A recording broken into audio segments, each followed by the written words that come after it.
ఇతను తన భార్య కోసం ఒక కొండనే చెక్కి దారిగా మలిచాడు. అతని పేరే దశరథ్ మంజీ. బీహార్ లోని ఒక మారుమూల ప్రాంతం ఉండేది. కనీస సదుపాయాలు కూడా ఉండేవి కాదు. ఒకవేళ గ్రామంలోని ఎవరికైనా హెల్త్ బాగోలేదంటే కొండ చుట్టూ 75 కిలోమీటర్లు తిరిగి హాస్పిటల్కి వెళ్ళాలి.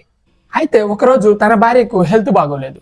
సరైన సమయంలో చికిత్స అందకపోవడంతో తన భార్య మరణించింది. తన భార్య మరణించడానికి కారణం ఆ కొండే అని ఆ కొండను తవ్వడం స్టార్ట్ చేశాడు. తన భార్య చావుకు కారణమని కొండను ఎలాగైనా తవ్వేయాలని సుత్తి సేవనంతో బయలుదేరారు. చుట్టుపక్కల ఉన్న జనం మొత్తం అతని పిచ్చోళ్లాగా చూశారు. అయితే ఈ కొండను తవ్వలేదని చాలా మంది హేళన చేశారు.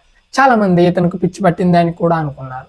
అయితే చాలా మంది ఇన్ని రకాలుగా అన్నా కూడా అతను అవేమీ పట్టించుకోకుండా కొండను తవ్వడం స్టార్ట్ చేశాడు. 1960 నుంచి 1982 వరకు ఆ కొండను తవ్వి ఒక రహదారిని క్రియేట్ చేశాడు.